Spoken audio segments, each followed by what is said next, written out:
আসসালামু আলাইকুম সবাইকে। রেনবো লাইফ পরিবারের পক্ষ থেকে সবাইকে জানাচ্ছি আন্তরিক শুভেচ্ছা ও অভিনন্দন। কেমন আছেন সবাই? নিশ্চয়ই ভালো আছেন। আজকে আমরা বাড়ি দেখতে যাব, আর বাড়ি কেনই বা দেখবো তা তো আমি পরেই বলবো। আর এদিকে দেখেন, এই বাড়িগুলো কিন্তু আমাদের বাসার সামনে। এখানে আমার সবচেয়ে বেশি অদ্ভুত করে হচ্ছে বাড়িগুলো দেখে, কারণ বাড়িগুলো এতটাই সুন্দর, কোনোটা থেকে কোনোটা কম না, মানে খুবই সুন্দর সাজানো গুছানো।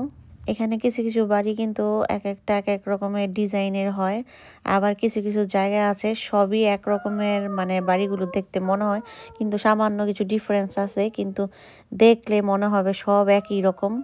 আর এই তো চলে আসলাম বাড়ি দেখতে, আর প্রথমে মাস্টার বেড থেকে শুরু করলাম।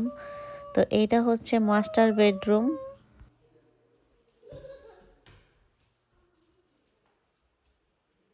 আর এ হচ্ছে রেস্টরুম। তো রেস্টরুমের সাথে একটা স্ট্যান্ড বাথটাবও আছে। আর আমরা তো আমাদের বেসমেন্টটা আসলে রিমডেল করছি আর ভাড়া দেওয়ার জন্য। সেক্ষেত্রে এখানে এসে দেখলাম টাইলস একদম মিলে গেছে। এই টাইলসটা কিন্তু আমি পছন্দ করেছিলাম। আর এখানে যে কত রকমের টাইলস টাইলস দেখে মাথা নষ্ট হয়ে যায়। তবে যেমন দাম এমন তো টাইলস হবেই, স্বাভাবিক।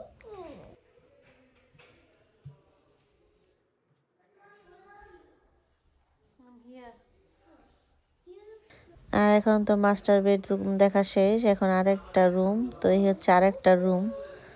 এই পাশে হচ্ছে ক্লোজেটটা বেশ বড় এবং সুন্দরভাবে গুছিয়ে রাখা যাবে। বাংলাদেশে যেমন লোকেশন অনুযায়ী দাম হয়, এদিকে কিন্তু সেম লোকেশন অনুযায়ী বাড়ির দাম কম বেশি এরকমটাই হয়। তবে এই বাসাটা কিন্তু বেশ বড়, মানে 2 লেভেলের বাসা, কিন্তু রুমগুলো অনেক। আর এই বেডরুমটা দেখার পর আরো একটা বেডরুম। এই তো এই বেডরুমটা, তো এটা কিন্তু অনেক ছোটও না আবার অনেক বড়ও না। আর এর সাথে একটা ক্লোজেট আছে। তো ক্লোজেটটাও অনেক সুন্দরভাবে করা আছে, সুন্দরভাবে গুছিয়ে রাখা যাবে। এতক্ষণ তো 3টা বেডরুম দেখালাম, আর এখন হচ্ছে লিভিং রুম দেখাবো। এই তো এই পাশে হচ্ছে লিভিং রুম, আর এখানে হচ্ছে কিচেন। তো কিচেনটা অনেক সুন্দর করে সাজানো একদম, আর এখনও সব কিছু রেডি হয়নি। আর এই পাশে হচ্ছে ডাইনিং টেবিল স্পেস। আর কিচেন রুমের এই টাইলসগুলো কিন্তু আমার ভীষণ ভালো লাগছে। আমার এমনি আবার কালো সাদা বেশি পছন্দ, আর টাইলসগুলো আমার অনেক ভালো লাগলো।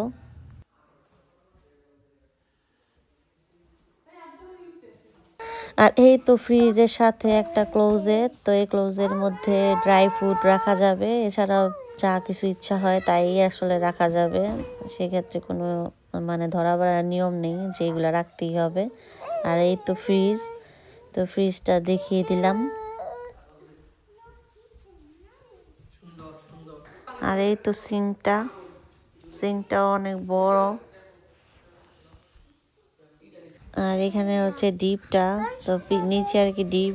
তো ডিপটার অবস্থা এরকম, তো খুব একটা বড় না আবার খুব একটা ছোটও না, মানে এরপরও এরকম বাসায় যারা যদি 5-6 জন থাকে তাদের তো অবশ্যই একটা আলাদা করে ডিপ কিনে নিতে হয়। আর এদিকে হচ্ছে ক্লোজেট কিনি। তো ক্লোজেট গিলি কিন্তু একদম নতুন, ডিশ ওয়াশটাও কিন্তু একদম নতুন, ব্র্যান্ড নিউ আর কি। এই জিনিসটা সুন্দর করছে দেখো।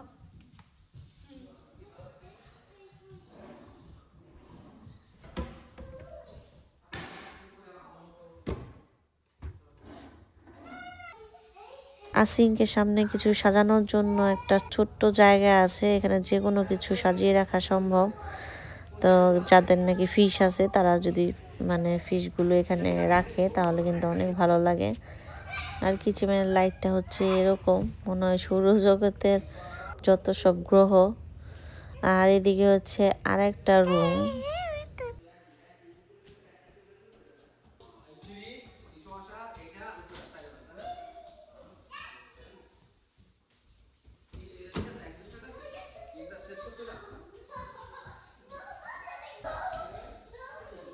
আর এই বাড়িটি হচ্ছে 2 লেভেলের বাড়ি। তো এতক্ষণ তো প্রথম লেভেলটা দেখালাম, এখন হচ্ছে দ্বিতীয় লেভেলটা দেখাবো।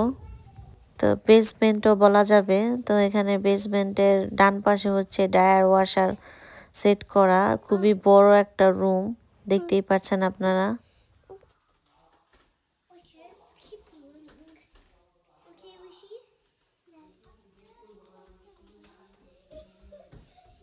আর এই ড্রায়ার ওয়াশার অপোজিটে এই রুমটি কিন্তু বেশ বড় এবং এই রুমের পাশাপাশি কিন্তু আরেকটা রুম আছে। এই তো রুমটা অন্ধকার, আমি লাইটটা অন করে দেই।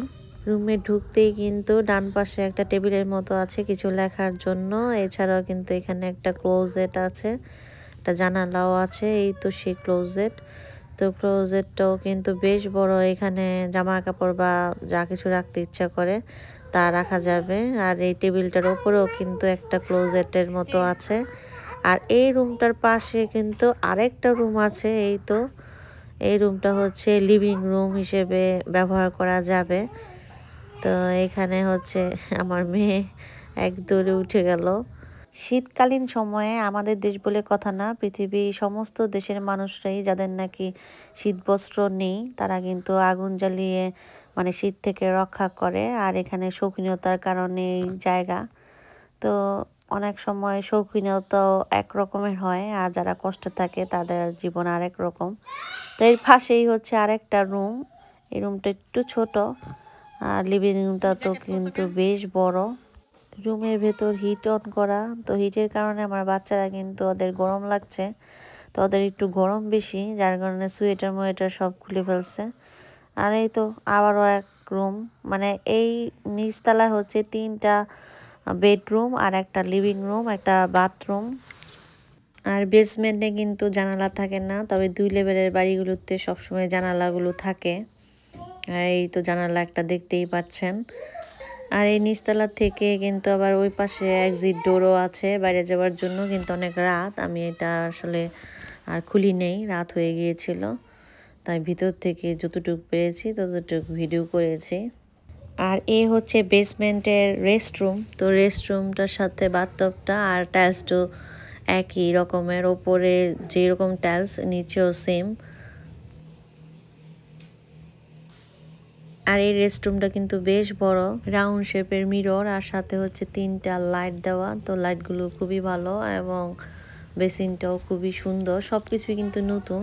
বেসমেন্টের রুমগুলো দেখার পর এই তো আমরা আবার উপরে উঠে আসলাম।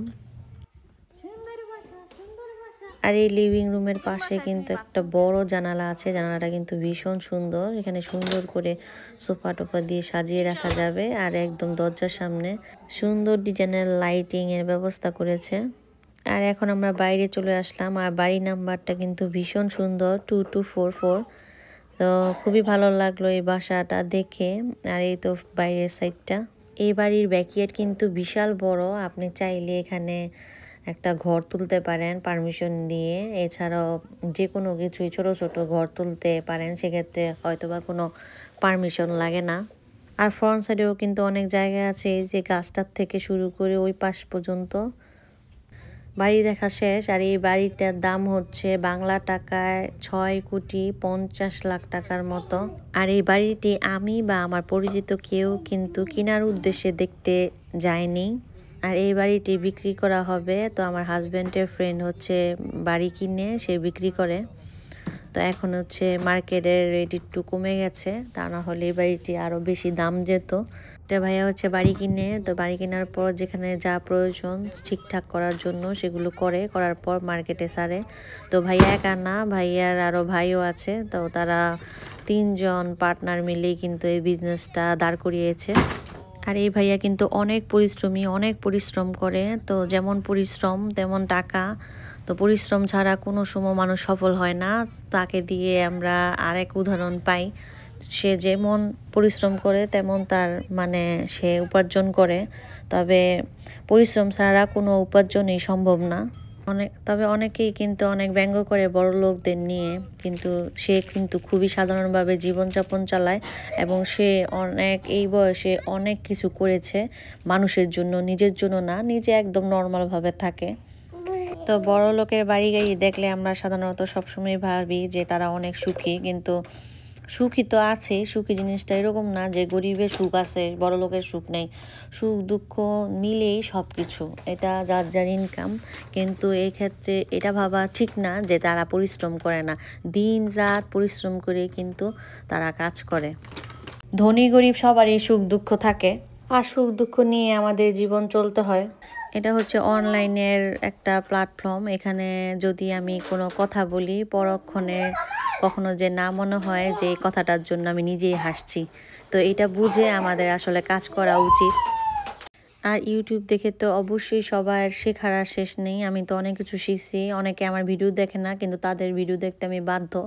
কিছু কিছু ভিডিও আমার দেখতে ভালো লাগে, আমারটা দেখবে সেই উদ্দেশ্যে আমি তাদেরটা দেখি না। আমার ভালো লাগে এবং তাদের কাছ থেকে আমি কিছু জানতে শিখতে পারছি, সেক্ষেত্রে আমার ভালো লাগা কাজ করে। যেমন সুন্দরবনের মহসিন ভাইয়ের যে ভিডিওগুলো, ওগুলো আমি সব দেখছি। এমন একটা পর্ব নেই যে আমি না দেখি। এরপরে হচ্ছে সুমন ভাইয়ের আছে, এরপরে বাংলা ডিসকভার আছে গল্প। তো এইগুলা আমি দেখি। আর না আর এরাও দেখে আমি মাঝে মাঝে হাসি। আমার যখন লাগে, মানে খারাপ লাগে, তখন আমি আর না আর এই ভাইয়ের এইগুলা দেখি। তবে আগে অনেক বেশি দেখতাম, এখন একটু কম দেখি। আর একটা আপু আছে যে নাকি আমার পাতিলের খোটা দিতে দিতে জান বের করতেছে।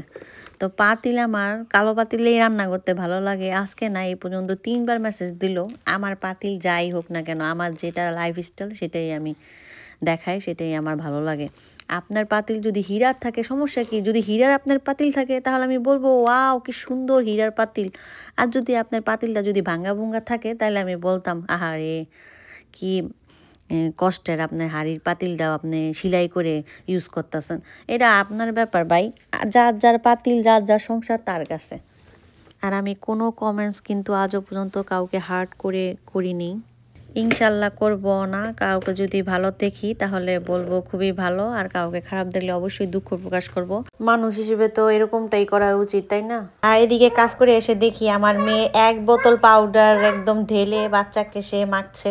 এখানে যার যার লাইফস্টাইল যেমন, সে তেমনভাবেই উপস্থাপন করবে, এটাই স্বাভাবিক।